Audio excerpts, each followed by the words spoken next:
Today you will listen carefully to find out more about the Union and the Confederacy and what they each did at the Battle of Gettysburg. After 2 days of fighting, the cornfields around Gettysburg, Pennsylvania were all destroyed, so that one could hardly tell that there had been crops there at all. Green and horse hooves were now nothing but mud. The trees in the forests had lost their leaves, and many were burned or simply blown to bits by cannonballs. In short, all around Gettysburg was a wasteland, but the battle was not yet over.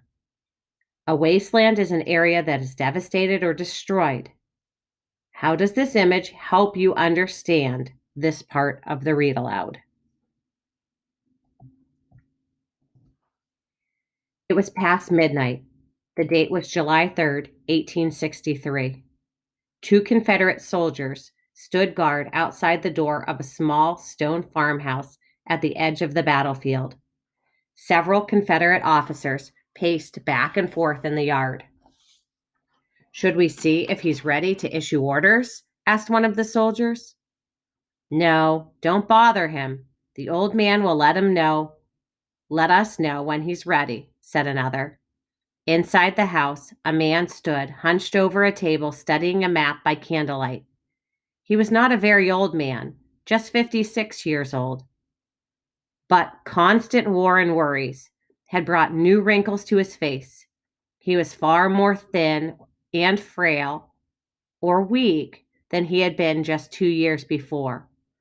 But all the soldiers loved General Lee as though he was their own father. They called him the old man out of respect. A general is a military officer in charge of soldiers. General Lee was in charge of the Confederate Army. General Lee's full name was Robert E. Lee. General Lee was born in 1807.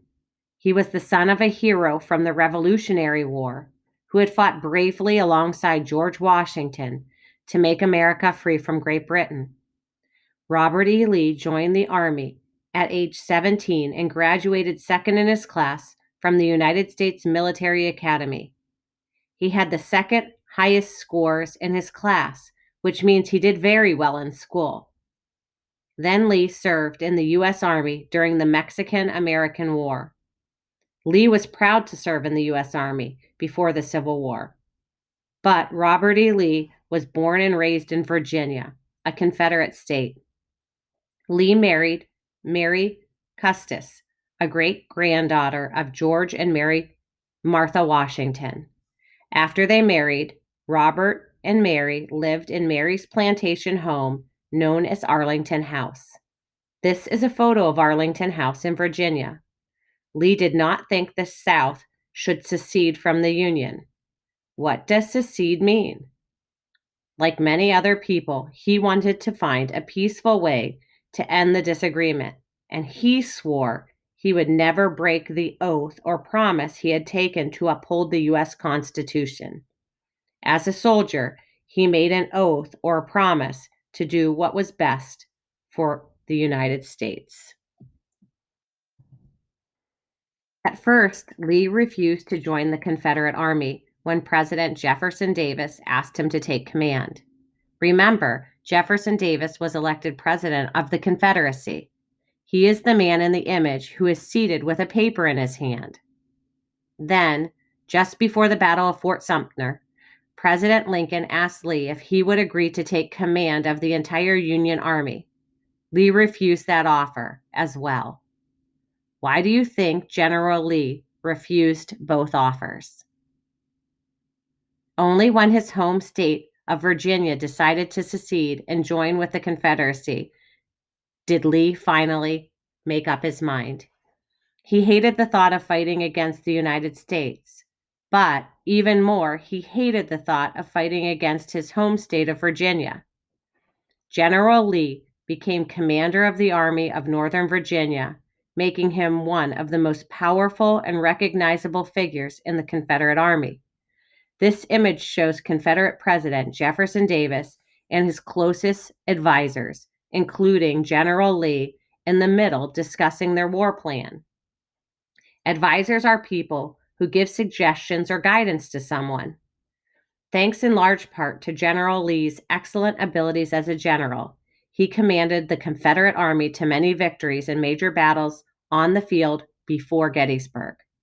But still, so many men had died in those battles, and there was no end to the war in sight.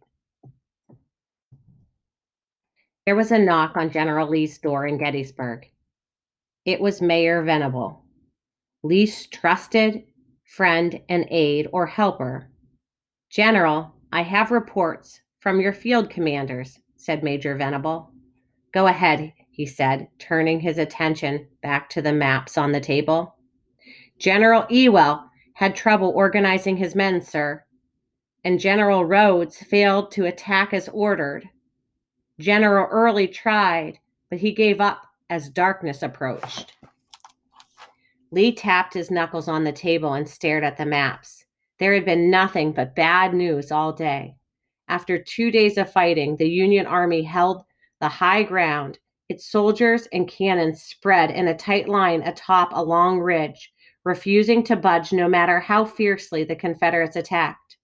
The Union Army was on higher ground than the Confederate Army, so they had a better position and ability to see.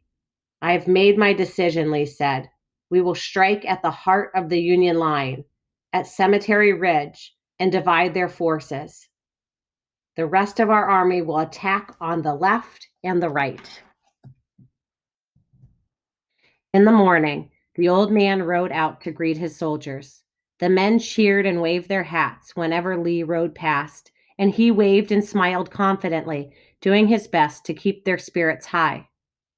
How did the soldiers feel about Lee if they cheered and waved their hats? Later that morning, though, things did not go exactly according to Lee's plans.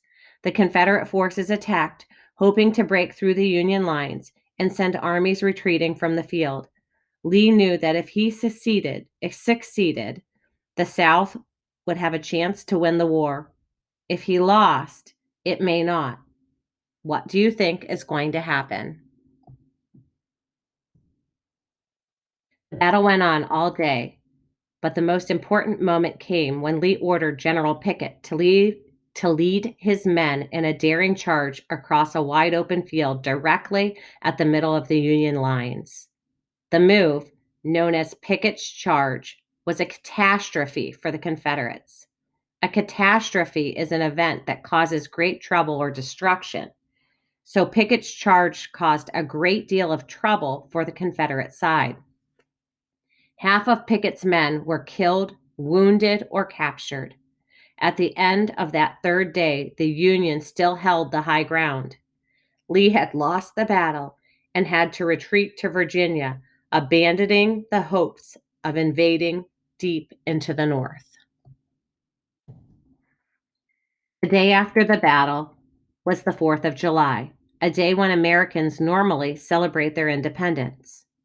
From what country did the Americans gain independence? In 1863, however, celebrations were not so cheerful. Even in the North, where word quickly spread that the Union had won a major battle at Gettysburg, a worn-torn nation was exhausted from battle. In the 3 days of the battle at Gettysburg, many, many men had died, were wounded, or had been captured on both the Union and the Confederate sides. This battle proved to be one of the bloodiest in all of the Civil War. With all that bloodshed, few people on either side found reason to celebrate.